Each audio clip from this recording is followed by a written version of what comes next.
Video பார்க்குற எல்லாருக்கும் வணக்கம். இது உங்கள் ரெஸ்லிங் கிங் தமிழ். நான் உங்கள் ரகுமான். WWE வந்து நம்ம எதிர்பார்க்காத ஒரு விஷயமா இந்த வாரம் நடக்க போகிற நாளில் ஒரு விஷயத்தை கன்ஃபார்ம் பண்ணியிருக்கிறாங்க.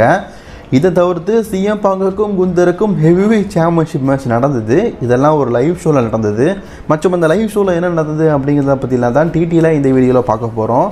முதலாக ரெஸ்லிங் கிங் தமிழுக்கு வந்திருக்கோங்க, சப்ஸ்கிரைப் பண்ணி பெல் ஐக்கானை கிளிக் பண்ணி வச்சுக்கோங்க. தினமும் இப்போ ரெஸ்லிங் செய்களை தமிழ் மொழியில் தெரிஞ்சுக்கோங்க.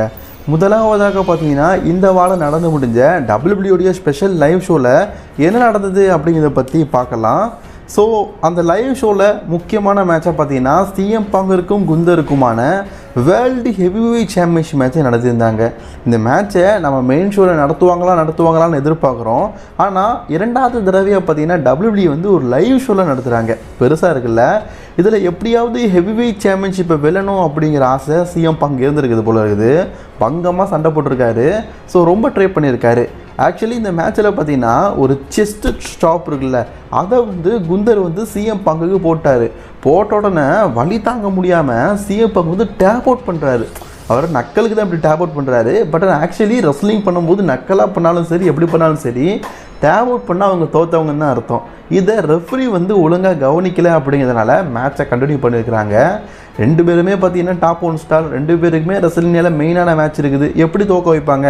ஸோ அதனால் இவங்க ரெண்டு பேரும் பார்த்தீங்கன்னா மாறி மாறி சண்டை போட்டுக்கிட்டு கீழே இருக்கிற கமெண்ட்ரி செக்ஷன் வரைக்கும் சண்டை போடுறாங்க.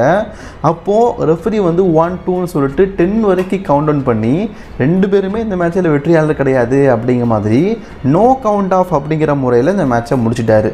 ஆமாம், ரெண்டு பேருக்கும் ரெஸ்லிங்கில் மேட்ச் இருக்குல்ல. ஸோ அப்போ எப்படி ரெண்டு பேரும் ஜெயிக்க வைப்பாங்க? அதனால் இப்படி ஒரு விஷயத்த பண்ணியிருக்கிறாங்க போல இருக்குது. ஸோ அதுக்கப்புறமா பார்த்தீங்கன்னா நம்ம பல முறை பார்த்து சலிச்சு போன ஒரு மேட்ச்சு கண்டுபிடிச்சிருப்பீங்கன்னு நினைக்கிறேன். கோடி ரோட்ஸ் வெர்சஸ் சோலோ சிக்காவுக்கான ஸ்டீல் கேஜ் மேட்ச் ஒரு முறை தாங்க ஸ்மாக்டவுனில் நடந்தது. ஆனால் ஒவ்வொரு 1000 தடவை இந்த லைவ் ஷோவில் நடக்குது சோலோ சிக்காவுக்கும் கோடி ரோட்ஸ்க்குமான இந்த ஸ்டீல் கேஜ் மேட்ச். இந்த மேட்சை பொறுத்த வரைக்கும் இடைப்பட்ட நேரத்திலே பார்த்தீங்கன்னா ஜாக்கப் ஃபாட்டும் சரி, டாமாட்டாங்கவும் சரி சோலோக்கு ஹெல்ப் பண்ணதுக்காக வராங்க. பட் ஆனால் அதை தடுத்து நிறுத்தும் விதமாக பிரான் ஸ்டோமன் வந்துட்டாங்க. இவங்க ஒரு புறம் சண்டை போட்டுருக்காங்களா. கோடி ரோட்ஸ் என்ன பண்ணுறாருன்னா வழக்கமாக எப்போவுமே சோலோ சிக்காவுக்கு ஃபினிஷரை போட்டு 1, 2, 3 சொல்லி மேட்சை முடிப்பார்ல. அப்படி இல்லாமல் சோலோ சிக்காவா கேட்டுக்கிட்ட வந்துட்டார். ஸோ அப்போ கோடி ரோட்ஸ் அந்த ஸ்டீல் கேஜுக்கு மேலே ஏறி கீழே இறங்கிட்டார். ஆக்சுவலி உங்களுக்கு ஸ்டீல் கேஜ் மேட்சை பற்றி உங்களுக்கு தெரியும். அந்த கேஜை விட்டு வெளியே வந்தாலே வெற்றி தான். இப்போ சமீபத்தில் செத்ரோலன்ஸும் அப்படி தான் வெற்றி பெற்றார் ரோமன் இழுத்துக்கும் போது. ஸோ அதே மாதிரி இந்த மேட்சில் பார்த்தீங்கன்னா சோலோ சிக்காவுக்கு முன்னாடி கோடி ரோட்ஸ் ஸ்டீல் கேஜை விட்டு வெளியே வந்துட்டார். ஸோ அதனால் இந்த மேட்சோடைய வெற்றியாளர் வந்து சோலோ சிக்காவா அப்படிங்கிற மாதிரி கோடி ரோட்ஸ் அப்படிங்கிற மாதிரி சொல்லிட்டாங்க. பெருசாக எதுவும் இல்லை. ஆக்சுவலி நேற்றைக்கே நான் வந்து ஃபேஸ் காட்டாமல் ஒரு வீடியோவை எடிட் பண்ணிட்டேன். ஈவினிங் அப்லோட் பண்ண வேண்டியது. ஸோ அப்லோட் பண்ணதுக்கப்புறமா இதை நான் வந்து ஒரு லைவ் ஷோ மாதிரி தானே பார்த்தேன். ஸோ ஒரு ஃபேன் வந்து மொபைல் மூலியமாக தான் எடுத்தவங்க. அவங்க ஒரு யூடியூப் சேனல் வச்சுருக்காங்க. ஸோ எனக்கு காப்பிரைட் ஸ்ட்ரைக் போட்டாங்க, இந்த மாதிரிலாம் எனக்கு யூஸ் பண்ணக்கூடாது அப்படின்னு. ஸோ லைவ் ஷோவில் நடந்தது கண்டிப்பாக உங்களுக்கு சொல்லி ஆகணும். சரி, ஜஸ்ட் இமேஜை வச்சியாச்சு சொல்லலாமே அப்படிங்கிறதுக்காக தான் இன்றைக்கி பார்த்தீங்கன்னா ஃபேஸ் காட்டி வீடியோ போட்டிருக்கிறேன். ஸோ ஒரு ஸ்ட்ரைக் இருக்குது. ஸோ அதனால் அதிகபட்சமாக ஒரு மிகப்பெரிய கவலை தான் ரெஸ்லிங்கை பொறுத்த வரைக்கும். ஸோ என்ன பண்ணுறது அப்படிங்கிறது தெரில. ஸோ எதிர்பார்க்கல நான் எப்படி தருவாங்க. நான் ஜஸ்ட் இமேஜ் தான் யூஸ் பண்ணுறேன். இமேஜ் யூஸ் பண்ணாலும் குத்தமாடா என்ன சொல்ல, நான் இமேஜ் மூலியமாக தான் எக்ஸ்பிளைன் பண்ணுறேன். அதுவும் அவங்களுக்கு பிடிக்கலையா. வீடியோலாம் எவ்வளோ இல்லாமல் யூஸ் பண்ணுறோம், அவனுக்குலாம் வரமாட்டேங்குது. நம்ம ஜஸ்ட் இமேஜ் யூஸ் பண்ணால் அவங்களுக்கு பொறுக்கலையா. சரி, என்ன பண்ண தலையெழுத்து. ஸோ அதுக்கப்புறமா பார்த்தீங்கன்னா ரேமஸ்டீரியோக்கும் ஃபின் பேலருக்குமான ஒரு சிங்கிள்ஸ் மேட்சை நடத்திட்டுருக்காங்க. ரேமஸ்டீரியோக்கும் ஃபின் பேலருக்கும் நான் அதிக தடவை மேட்ச் பார்த்துட்டேன்ப்பா. இந்த மேட்சை பொறுத்த வரைக்கும் ஒரு ஆவரேஜ் தான். இந்த மேட்ச்சில் ரேமஸ்டீரியோ ஃபின் பேலரை வீழ்த்தி வின் பண்ணிட்டார். இந்த ஃபின் பேலர் அப்படிங்கிற ஒருத்தருக்கு கடைசி வரைக்கும் வாய்ப்பும் கொடுக்க மாட்டீங்க, அவரை ஒழுங்காகவும் காட்ட மாட்டீங்களே. ஏன்னா அவர் இருக்கிறதும் தெரில, எங்கே இருக்கிறதும் தெரில. பார்க்கவே பரிதாபமாக இருக்குது. பாவப்பட்ட பிள்ளைன்னு சொல்லுவோம்ல, அப்படிப்பட்ட ஒரு அப்ராணியான பிள்ளையாக தான் இப்போதைக்கு எனக்கு ஃபின் பேலரை பார்க்கும்போது தோடுது. ஸோ அதுக்கப்புறமா ஒரு டேக் டீம் மேட்சை நடத்தியிருக்கிறாங்க. இதுக்கு தான் எனக்கு ஸ்ட்ரைக் அடித்தாங்க. ஸோ அதனால் இதை நான் ஜஸ்ட் இமேஜை மட்டும் காட்டுறேன்.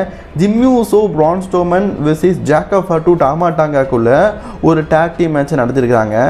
இந்த மேட்ச்சில் ஜிம்மி ஊசோ மூலியமாக ஜிம்மி ஊசோ டாமாட்டாங்காக்கு ஃபினிஷரை போட்டு இந்த மேட்ச்சில் ஜிம்மி ஊசோ மற்றும் பிரான் ஸ்ட்ரோமன் வந்து வெற்றி பெற்றிருக்கிறாங்க. இதை தவிர்த்து ஷார்லட் ஃப்ளேர் இருக்கிறாங்களே, அவங்க பைப்பர் நியூமனுக்கு அகேன்ஸ்டாக ஒரு மேட்ச் விளையாடிருக்காருங்க. இது ஒரு புது மேட்சாக தான் இருக்குது, இதுக்கு முன்னாடி நான் பார்த்ததில்ல. ஸோ அந்த மேட்ச்சில் பார்த்தீங்கன்னா பைப்பர் நியூமனை வீழ்த்தி ஷார்லட் ஃப்ளேர் வெற்றி பெற்றிருக்காங்க. இது நேற்றுக்கு நடந்த WWE லைவ் ஷோவில் நடந்தது. நேற்றுக்கே அப்லோட் பண்ணது, காப்பிரைட் வந்ததுனால இன்றைக்கி ஃபேஸ் காட்டி வீடியோ போட்டிருக்கேன். சரிங்களா? சரி, அடுத்த செய்தியை பற்றி பார்க்கலாம். இந்த வாரம் நடக்க போகிற மண்டே நைட் ராவை பொறுத்த வரைக்கும் திடுக்கிடும் விஷயமா அடுத்தடுத்து ஷாக்கிங்கான ஒரு மூமெண்ட்டெல்லாம் WWE கன்ஃபார்ம் பண்ணியிருக்கிறாங்க. ஸோ அது எதெல்லாம் அப்படிங்கிறத பற்றி பார்க்கலாம். ஃபஸ்ட்டு போன வாரம் தான் பென்டகன் வந்து லாஸ்ட்டாக பார்த்தீங்கன்னா ப்ரான் பிரேக்கரை பார்த்து ஃபேஸ் டு ஃபேஸ் பார்க்குற மாதிரி நினச்சோம். நம்ம என்ன நினச்சோம், மேபி ப்ரான் பிரேக்கருக்கும் பெண்டாக்கும் ரசல்மேனியாவில் ஒரு இன்டர் கான்டினென்டல் சாம்பியன்ஷிப்புக்கான ஸ்டோரி டெவலப் பண்ணுறாங்க, அதுக்காக தான் இப்படி பண்ணுறாங்க அப்படிங்கிற மாதிரி எதிர்பார்த்தோம். ஆனால் நேற்றைக்கு ராவுடைய ஜென்ரல் மேனேஜரான ஆடம் பியர்ஸ் என்ன சொல்லியிருக்காருன்னா, இந்த வாரம் நடக்க போகிற மண்டே நைட் ராவுடைய மெயின் ஈவெண்ட்டாக வந்து மென்ஸுக்கான இன்டர் கான்டினென்டல் சாம்பியன்ஷிப் நடக்க போகுது. பென்டகன் வந்து இன்டர் கான்டினென்டல் சாம்பியன்ஷிப்பாக ப்ரான் பிரேக்கர் எதிர்த்து இந்த வாரம் நடக்க போகிற மண்டே நைட்டால் மோத போகிறாரு அப்படிங்கிற மாதிரி அஃபிஷியலாக கன்ஃபார்ம் பண்ணிக்கலாங்க. என்னடா இது ஷாக்கிங்கான ஒரு சில மூமெண்ட்லாம் கன்ஃபார்ம் பண்ணிக்கிறீங்க. ஸோ இந்த வாரம் நடக்க போகிறதால ஒரு சம்பவம் இருக்குது. அது எப்படிப்பட்ட சம்பவம் தெரில. போன வாரம் ஃபின் பாலர் தோற்று போயிட்டாரு. இந்த வாரம் எப்படி நடக்கும், எங்கே முடியும் அப்படிங்கிறத வெயிட் பண்ணி பார்க்கலாம். ஸோ அதுக்கப்புறமா பார்த்தீங்கன்னா ஜே ஊசோ அவருடைய மிஸ்ட்ரி பார்ட்னர் வெர்சஸ் ஏ டவுன் அண்டர் டீமுக்குள்ளே ஒரு டேக் டீம் மேட்ச் நடக்குது. ஸோ இந்த ஜே ஊசோடைய டேக் டீம் பார்ட்னர் அப்படிங்கிறது மிஸ்ட்ரி தான். ஸோ நான் வரலன்னு சொல்லிட்டு அவராக இருக்கும் இவராக இருக்குன்னு சொல்ல விரும்பலை. எனக்கு கிடச்சிருக்க ஒரே ஒரு ரூமர், அதை மட்டும் சொல்லிக்கிறேன். TNA சாம்பியனான ஜோ ஹென்ரி இருக்கார்ல, அவருடைய சொந்த நாட்டான ஸ்காட்லாண்டா ஏதோ ஒன்று சொல்லுவாங்க. ஸோ அது UK சைடு இருக்குது.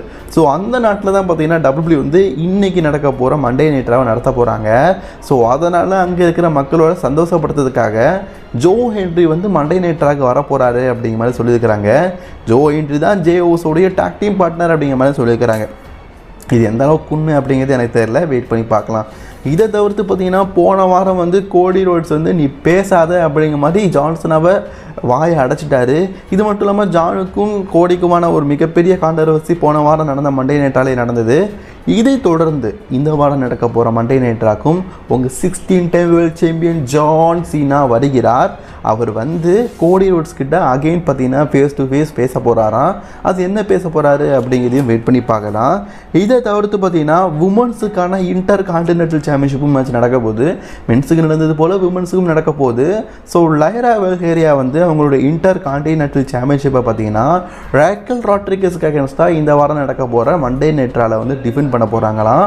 இதை தவிர்த்து சிஎம் பேங்க் வந்து ரோமன் ரெயின்ஸை பற்றியும் சித்ரான்ஸை பற்றியும் ஒரு முக்கியமான ஸ்பீச் இந்த வாரம் மண்டே நைட்டாக இருக்குது அப்படிங்கிற மாதிரி சொல்லியிருக்கிறாங்க.